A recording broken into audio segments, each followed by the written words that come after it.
in 2008, when we put in a petition for the Perkiomen, right? This is downriver a ways. But there was a lot of people who had all these questions. Oh, the sky is falling. We're not going to be able to do anything in the stream. We're not going to be able to put a culvert in.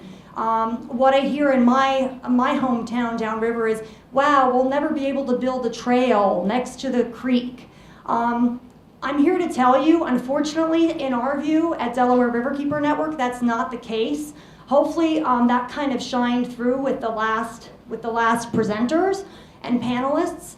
But it's really just a matter of being wiser about things. We had the gentleman from Chestnut Hill talk about all of the different developments that have gone in. Delaware Riverkeeper Network has litigated when we felt that an exceptional value stream was not being protected, right? We want to see stronger protections, not weaker protections.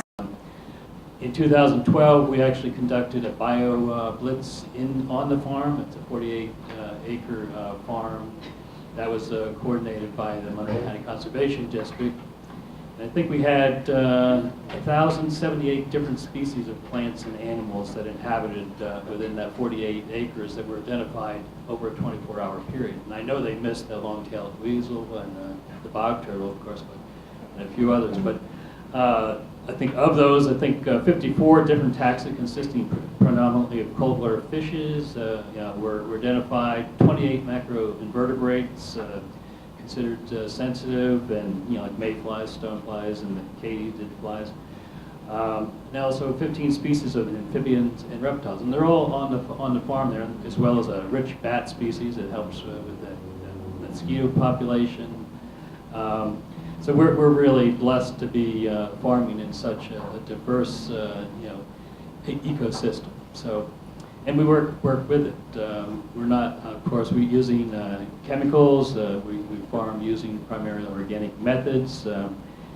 It's a partnership that was really made possible by Stroud Township when they purchased this land back in. It's in here somewhere, but I think we made a proposal, or my wife made a proposal back in 2005, and that's really when we started taking a piece of land that along the Cherry Creek and turning it into something that was really stewarding the land and working with all of that diverse habitat and ecosystem, really made possible through the stream. And of course we use water in irrigation. Initially we actually pumped out of the stream, but now we have well water, so that recharge of clean water is particularly important to us. There's a relationship. I mean, the Poconos were developed really for the first, at the turn of the century, the summer vacation was really focused on the mountains and the shore and over the mountains. And so there's always been this rich recognition that the waters of the Poconos go hand in hand with economic development. My family's from the Wilkes-Barre area. In fact, my grandfather was an anthracite coal miner. He was also a fisherman, and that's where I got the bug from.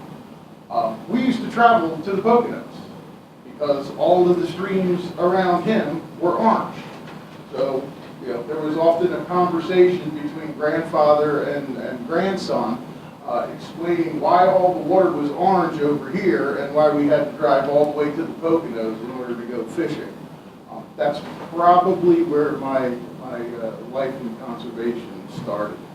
To the question about development, unfortunately, EV is not going to stop development. I lived on an exceptional value stream in Chester County, Valley Creek. I welcome you to all go down there and take notice of how development was not stopped. Our biggest issue at this point is there's so much development that we have a watershed that is approaching 25% paved, which means stormwater then becomes the major issue with the stream. And good whitewater, we've got a rating system on whitewater, and it's class 2, class 3, class 4. And the Lehigh River would be basically class 2, which is pretty easy but fun whitewater. Class 3 gets a little bit tougher. And when I think of people coming to the area and paddling, and I'm saying not just a rare 1 or 2, then I'm thinking class 2 or 3, whitewater. Then that brings me to clean water.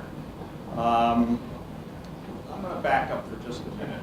I live west of Whitehaven, out near the Nescapac Creek, and I paddle the Nescapac Creek, and it's not real clean. And one day I slipped and had a small cut. The next thing I know, I'm at a clinic getting treated for a staph infection.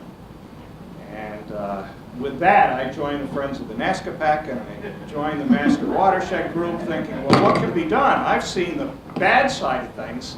I need to find some clean water. And you have it in the Poconos. And I spend most of my time paddling the Lehigh River. It's just beautiful, it's clean.